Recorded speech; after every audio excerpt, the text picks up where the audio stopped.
Susulan pemecatan Datuk Seri Anwar Ibrahim, Perdana Menteri berkata kebenaran mengenai tindakan kerajaan dan UMNO memecat Datuk Seri Anwar akan terserlah apabila kesnya dibawa ke mahkamah.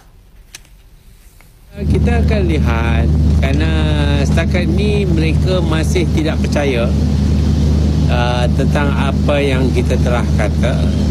Tetapi akhirnya mungkin apabila diadakan perbicaraan, maka perkara-perkara akan didedah dan mungkin pada ketika itu mereka akan lebih percaya. Dalam perkembangan berkaitan, Perdana Menteri berkata Datuk Ahmad Zahid Hamidi sepatutnya berundur daripada jawatan Ketua Pemuda UMNO. Menurut Datuk Seri Dr. Mahathir, Datuk Zahid sebaliknya enggan berbuat demikian untuk menyalahkan mereka yang menyuruhnya meletakkan jawatan. Dia tahu bahawa kalau sekarang kepada MT, kemungkinan ialah dia dipecat. Jadi dia nak guna itu sebagai menyalahkan MT. Dia punya strategi dia sama dengan Datuk Seri Anwar lah. Datuk Seri Anwar sepatutnya undur diri, tapi dia nak suruh kita pecat dia, dan bila kita pecat dia, dia kata ini adalah sesuatu ketidakadilan. He should have resigned.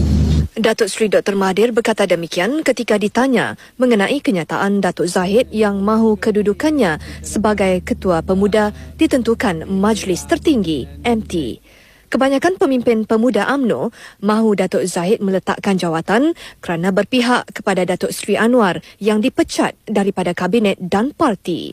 Datuk Zahid Khamis lalu menegaskan beliau tidak akan meletakkan jawatan, sebaliknya menyerahkan kepada MT untuk menentukannya. I have a homosexual relationship with Anwar Ibrahim. Everybody certainly becomes so angry to me and then shouting, which is, I don't know what they say. Of course, at that time, I cannot say even words to ask it what you want from me. I know, I feel a cold, I feel shame, with the naked, and then cry, just stand, and then after I cannot stand anymore, so I try to sit. When I try to sit, then at that time they kick the chair, so that's why I dropped. Deprived of sleep and food, Sukma's abuse continued for 10 straight days. Then the police threatened to jail him for 20 years or even have him killed if he refused to do what they wanted. So they want to be for me to say which is I have a relationship, homosexual relationship with Anwar Ibrahim. That's all. That's what they want. They just want me to say that until to the stage which is I really can't stand anymore, and then so I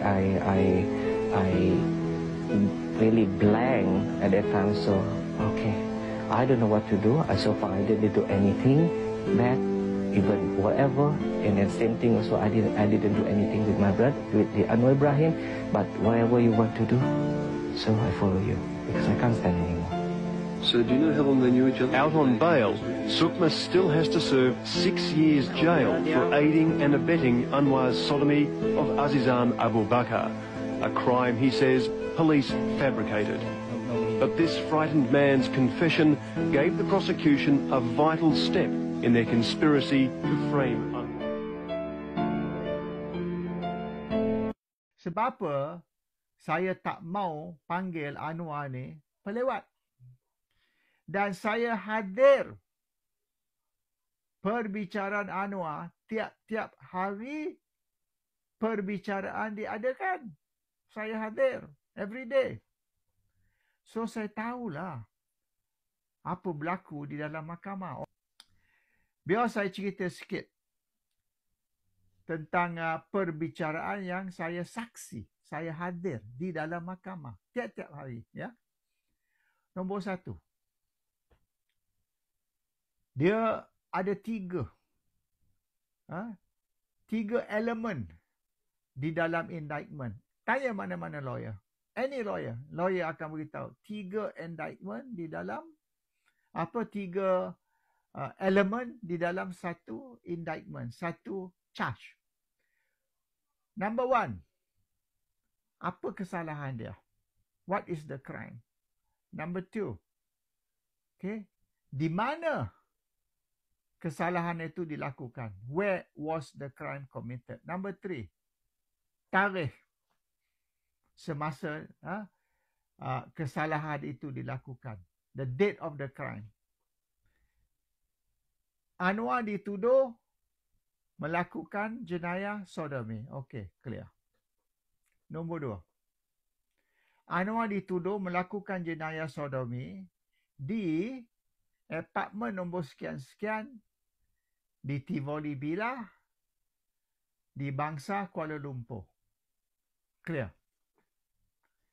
Ini elemen nombor tiga.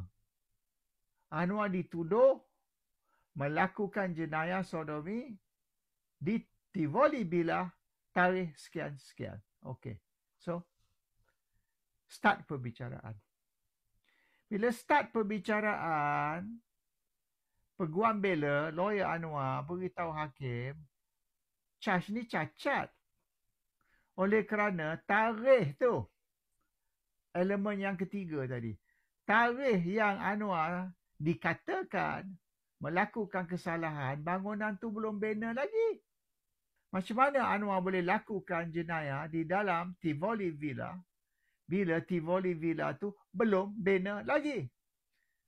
Ups, silap. Tak apa, kita tukar tarikh.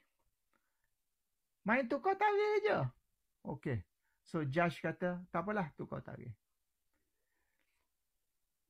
Tarikh yang kedua tu, bila perbicaraan berjalan,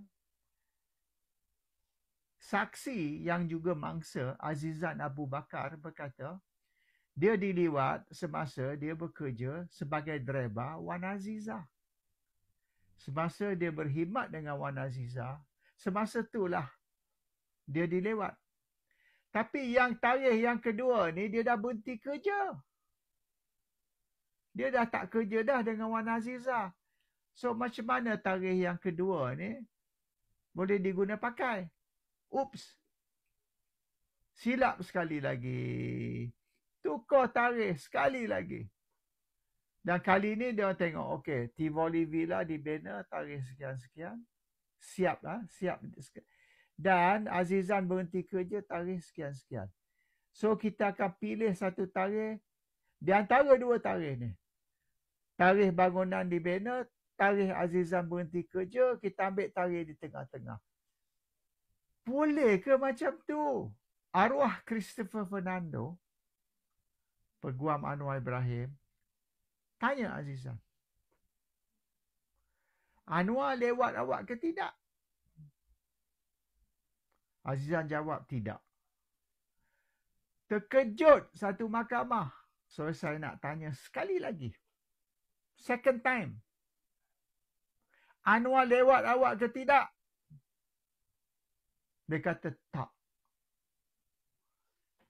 Kalau ikut undang-undang, di saat tu hakim patut tendang kes tu keluar. Dan keputusan hakim, walaupun Azizan ni pembohong, kita masih boleh terima kenyataan dia. Dan Anwar didapati bersalah. So Anwar appeal, Anwar buat rayuan. Mahkamah Persekutuan yang ada 3 hakim membuat keputusan Anwar tidak bersalah. Ya, pihak mahkamah mendapati bahawa Anwar tidak bersalah. Tapi dia buat appeal dan ditukar pendakwa raya, mengambil pendakwa raya yang private. Dan pendakwa raya ini sekarang ini kita dapat tahu bahawa dia dilapor bahawa dia menerima bayaran sebanyak 5 million ringgit daripada pemerintah. Keputusan mahkamah, Datuk Seri Anwar Ibrahim tidak bersalah. Nah, dengan ini memerintahkan supaya Datuk Seri Anwar bin Ibrahim diberi pengampunan sepenuhnya dan dianggap sebagai seorang yang tidak pernah melakukan apa-apa kesalahan serta diberi pembebasan serta Allahu Akbar. Sehubungan itu, tak adalah urusan dokumen-dokumen sebab Datuk Seri tak ada. Maknanya kita cuma menyampaikan berita daripada yang mana tak ada kata-kata dan sebagai seorang yang merdeka tak ada kesalahan.